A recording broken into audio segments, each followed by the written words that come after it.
Sleds on Boston Common, a story from the American Revolution by Louise Borden. General Gage's soldiers had placed their tents and their cooking fires right in the middle of our sled runs.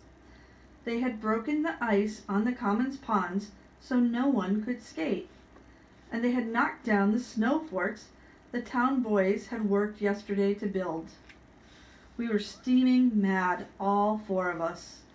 This was our common. These were our ponds to skate on, and there were no better hills to sled on anywhere in Boston. It seemed as if the British troops had made it their common. Kate and I saw General Gage. He was right there in front of us, almost close enough to touch. He looked like a general, and he stood like a general. But he didn't look mean. He had slate blue eyes and was speaking kindly to his soldiers who were setting up a tent. General Gage looked like a man who would listen, a good man, a man like my father. If I could just speak to General Gage for a few minutes, maybe he would help us. Maybe he would let us sled on our town common. But I was just a town boy. General Gage was the royal governor. I'd have to be as brave as the Boston patriots who told the King of England that his taxes were not fair. I walked up to General Gage, tugged hard on his scarlet sleeve, and asked if he would hear a town boy's complaint. Some of his officers glared at me sternly and began to order us away. But the tall general turned and held up his hands to still them. Then he said, "Let this boy have his words." And so I talked, and General Gage listened. I told him that the Boston Common belonged to all of us, not just his soldiers. I told him his troops had knocked down our snow forts and ruined our ponds for skating, and that they had built their cook fires in the middle of the best sled runs.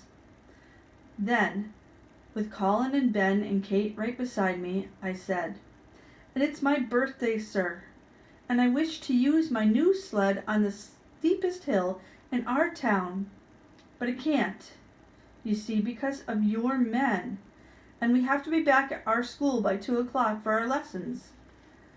General Gage crossed his arms and looked out across the snowy common. His officers stood nearby with stony faces.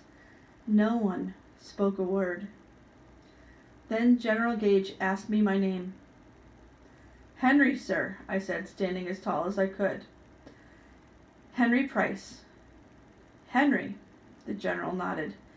"That's a good name indeed." He shook my hand, man to man. "My oldest son is named Henry." "I'm the youngest in our house," I said.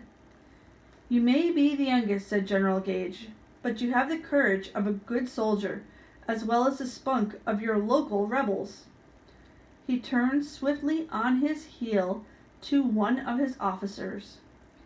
"Instruct all troops that they are to allow the town children to sled where they wish, and keep the ice unbroken in one of those ponds. Tell the men they are to clear a good run, and be quick about it. It's my young friend's birthday, and he needs to try out a new sled before 2:00 this day." I'll never forget the first time I came down that hill on a sled that I could call my own. Down, down, down the snowy path beneath my runners, the tents and barrels blurring past, the red coats of soldiers rushing past, the wind on my face and in my eyes, faster, faster, over bumps and more bumps, straight through the sprawling camp of British soldiers, till I reached the bottom of the common.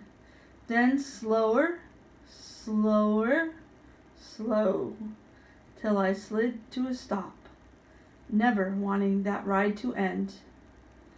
And from December 22nd on, Colin and Ben and Kate and I had other days of good sledding on the common, and skating too, because General Thomas Gage was a man of his word.